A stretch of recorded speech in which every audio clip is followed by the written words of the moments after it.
Hey everybody, it's Ross here, and do I have a surprise for you all? Alright everybody, are you ready? We don't need a drum roll. I have here a Walther's mainline locomotive, and if you watched my last video, I'll put a link up here. It'll kind of hint at what I was looking for, but if you thought it's going to be that EMD Phase 5, you were right. And surprisingly, it doesn't have that glossy plasticky finish on it like I see in the pictures. And before I forget, there's the issue number and all that in case anybody wants to get one for themselves. But yes, this will be I'm hoping it will be my primary maintenance vehicle. It's kind of light. I kind of wish I had a weight scale here for doing stuff on to see if it's heavier than the Bachmann Alco S4 that I have. I almost went with another Bachmann S4 or S2 that I could find for bargain deals. But I ended up paying the extra buck, getting this with the ESU decoder, so that has sound and all that. At any rate, let's get her open. And because this is like take 4, I forgot to repack the warranty card, which comes in the box. Slide her out. I think that's everything. So we have the paperwork here showing the exploded diagram of everything and whatnot. We show the pieces where they all fit together and go. Here we can see it's got, I'm presuming those are brass flywheels, or flywheels of some sort. Down here, it looks like we have these, what do I call it again? Little bearings, basically like a bushing or bearing for it to sit in instead of rubbing on plastic. So that's nice. And of course we have the digital sound guide and information sheet. Like right down here we have 9 functions and CVs over here. So an F0 for the headlight. Now I've already taken the tape off the side, and this is what pretty much comes with, like a really big piece of styrofoam. We got this. We're gonna use this. Now I haven't had this out of the foam yet. Oh, look at that! That is adorable. Even got a figure installed. Did that diagram show a figure? It doesn't show a wee man figure in there. At any rate, let me just get this gently out.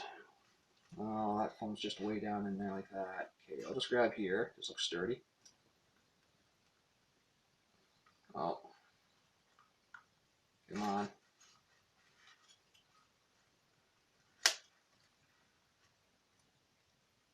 Wow. That is cool.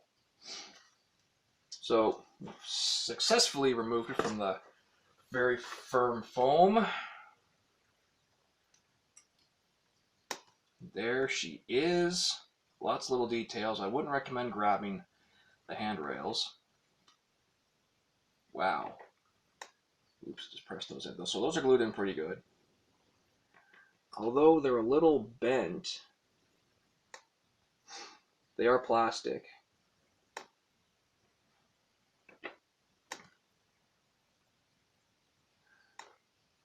Yes. I'm going to get the camera down so we can get a better detail and look at it.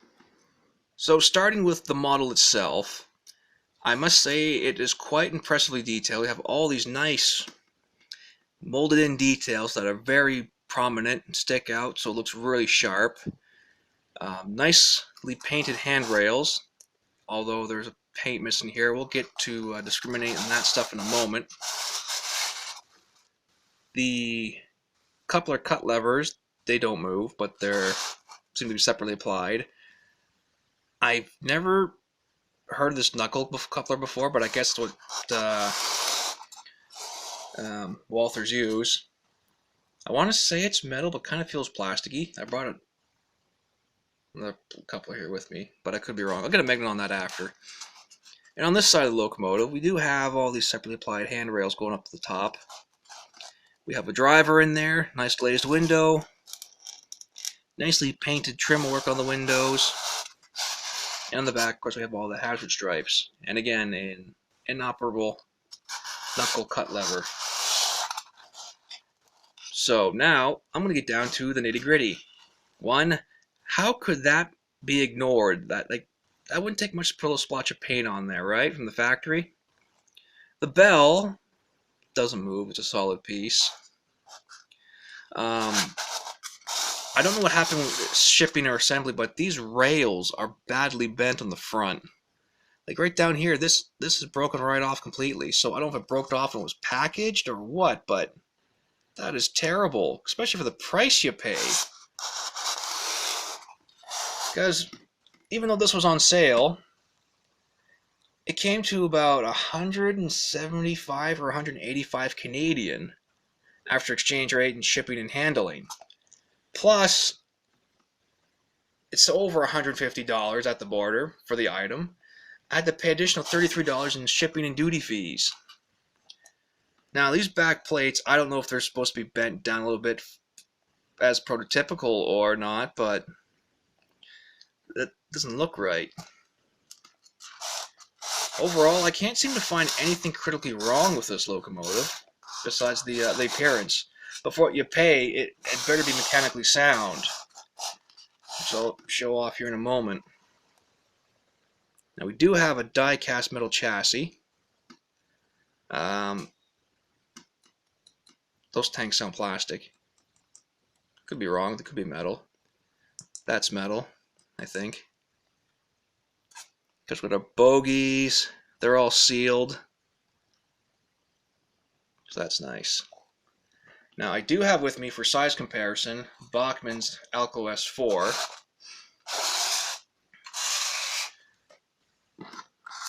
And for a simple plastic model, for the most part, plastic handrails, like these ones, I can actually tell they're metal on the Walthers one.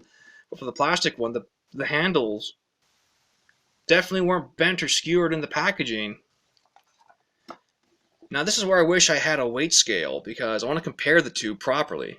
So if I just grab them both, they almost feel the same. But this one, the Bachmann, feels like it's just a bit heavier. I could be wrong, though, so don't take my word for it, but yeah. So that's good. This does have equal to or almost the same weight as the Bachmann here. So let's get this onto the track, and oh, hang on.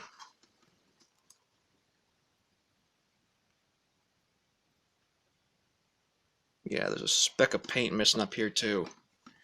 Jeepers, Walthers, I paid how much for this? At any rate, those exterior discrepancies aside, let's get onto the railway track. Alright folks, we're down onto the test track that I've set up, and I was using as a test bed the other day. There's some extra light. Let's get this locomotive on the track. These make things so much easier. Like so.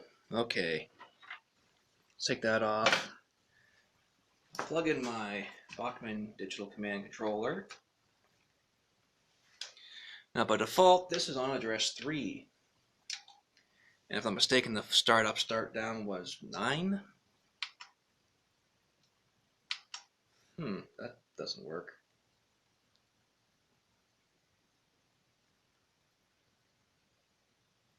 Okay, so it is working on address 3. I do need to go grab the reference sheet, just a moment. Okay, I got the functions here. It says startup cycle F8. So, key 8.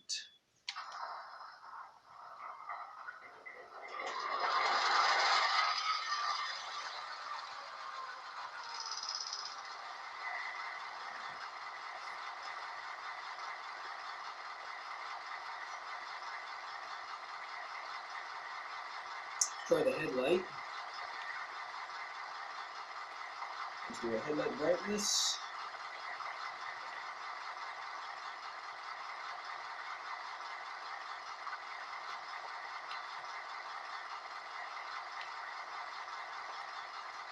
Not sure what drive hold is. F7 is manual compressor.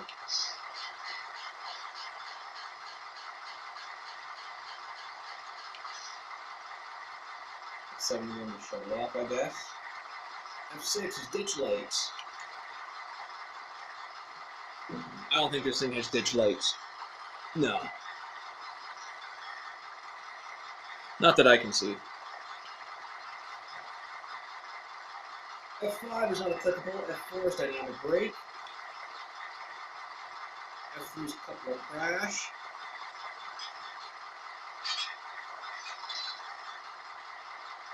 F2 is our horn.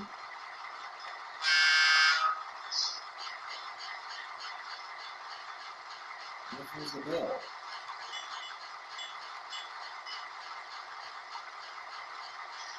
And quite frankly, I think it's kind of loud.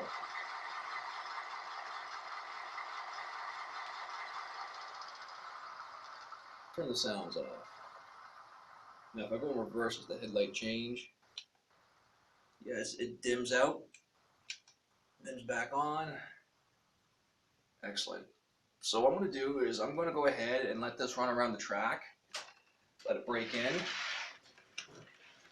And then I'm going to do some pole testing with a bunch of Overland Limited from the Bachman set, because it's all got plastic wheels, all 9 pieces behind this machine.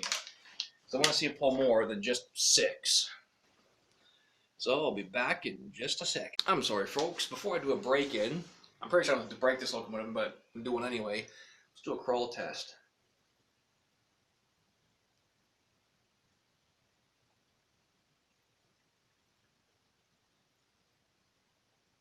Just hear the motor there.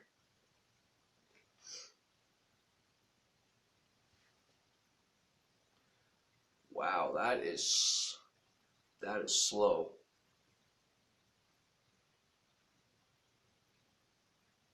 Now when disengage the throttle, the power doesn't cut off right away. Probably part of something. Let's go reverse.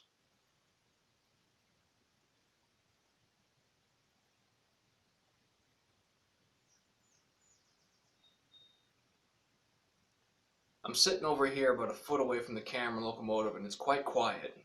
I can barely hear a buzz out of the motor.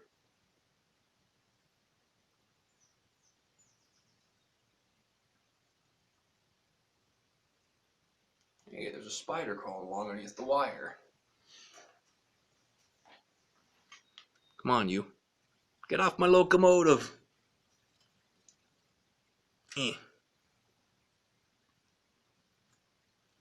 Huzzah, with spider guts.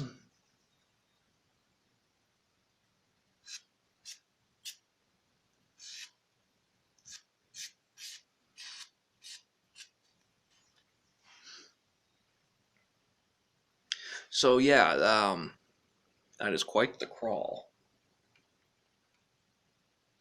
So it seems to have like a slow down delay, much like my Broadway Limited 2882. So that's something I gotta keep in mind when I'm doing shunting with this thing, if I ever do. Okay, let me get this thing fired up and let it break in. Alright folks, I think that's enough breaking in. It's about 15 and a half, 20 minutes each way. And looking over the CV addresses, there is a code for acceleration and deacceleration times. So basically, I was running this around 50% all the way through, and like just right there, that was not me crawling it down. That was the decoder doing it.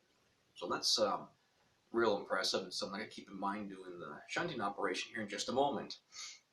Now, I was letting it run on the track. Going forwards, it quieted down quite a fair bit. You couldn't even hear the motor or the mechanism hardly at all or anymore. Going backwards, however, the mechanism was still quite quiet, but the motor you could hear a little bit of noise out of. So, that being said, so far I'm quite impressed. It had no issues on this track, going up the grade and maintained constant speed all the way around. And now I'm just doing a crawl here, and the crawl was quite smooth before the break-in, but now it seems to be even smoother. So that's going forward. Stop. Reverse.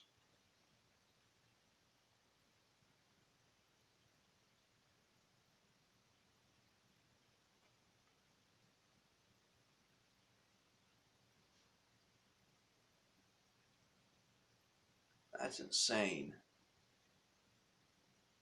Alrighty. So now it's got some good running time. I'm going to couple up all the pieces of rolling stock I got in the siding. So let's get it forward here. I'm not going to run the sounds, just want to leave the lights on.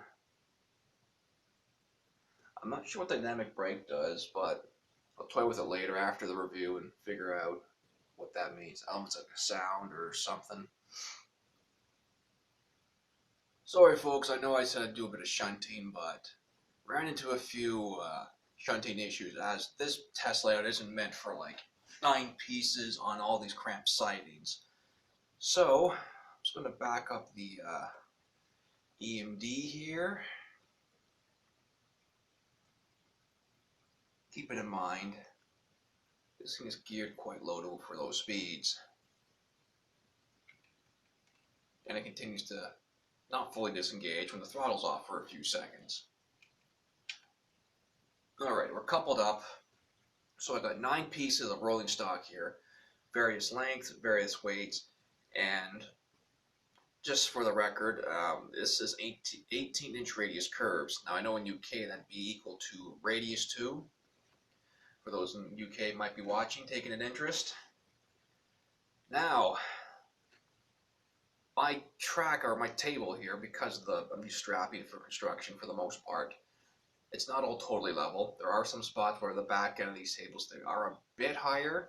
I think it's like a 0.5% grade or something. I gotta get a tool for that, but at any rate, let's wind her up here.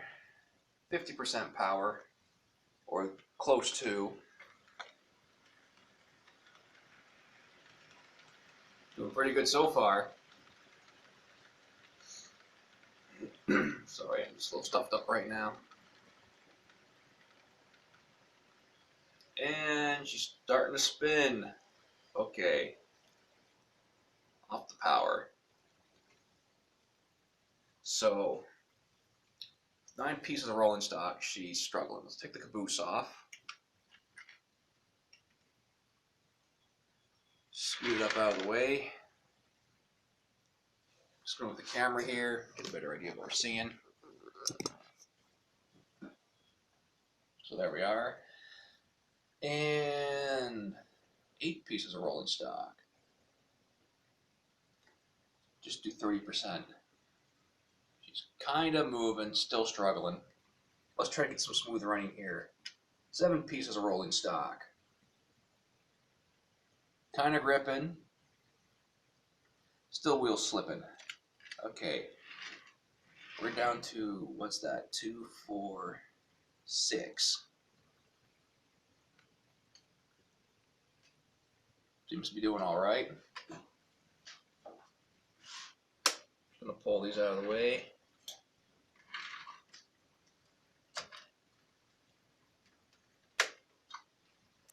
So I am at 30% power and seems to be doing all right.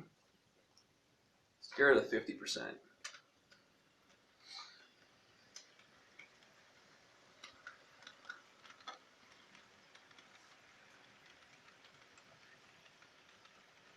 Get a view of this side coming up. Still looking good. Up that very minor grade.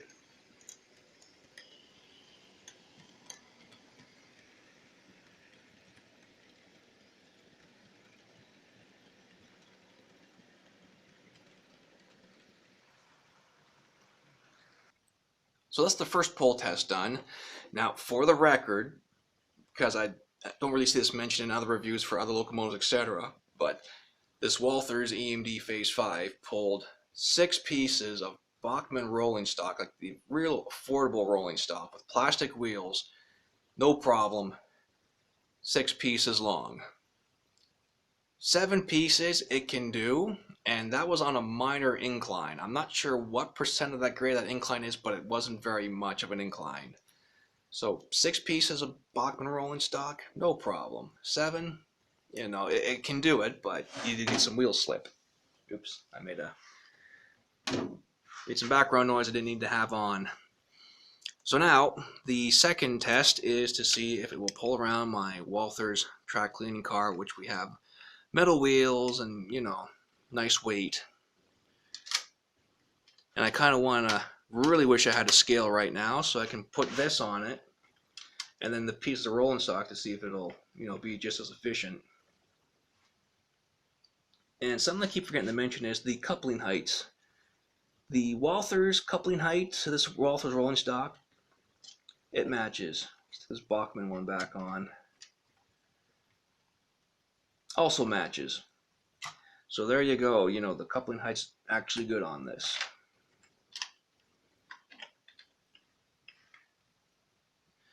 Alrighty, now to start the next test.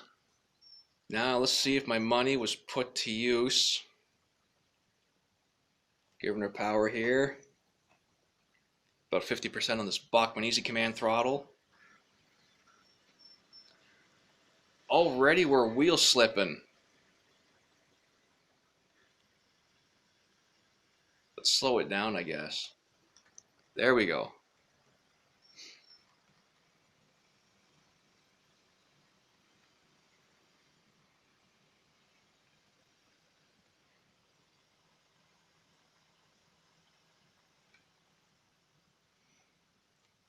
This is not a good sign. Oh no. Let's push it backwards.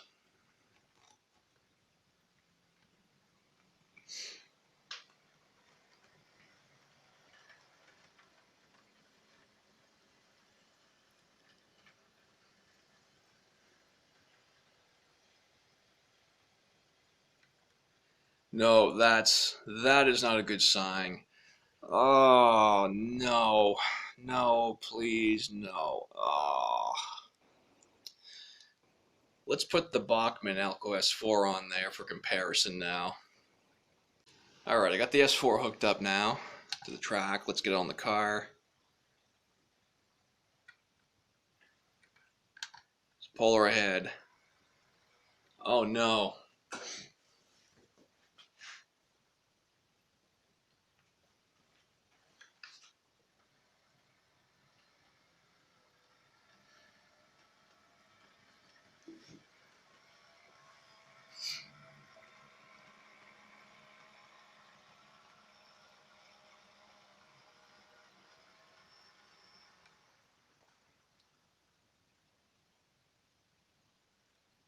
Same problems.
So I hope everybody enjoyed this review video.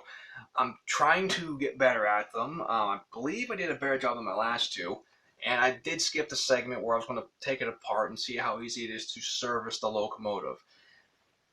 But there's a reason for that, because I figured I'll do a whole separate review video sets, if that's even a word, for doing locomotive for servicing. So, breakdown of how easy to take apart, is it brittle to break, more things to repair, etc., and put back together. So until next time, folks, keep safe, have fun, and I am definitely going to be writing up scripts for these reviews because I almost messed up big time this time, I'm not going to lie. But yeah, take care, everyone.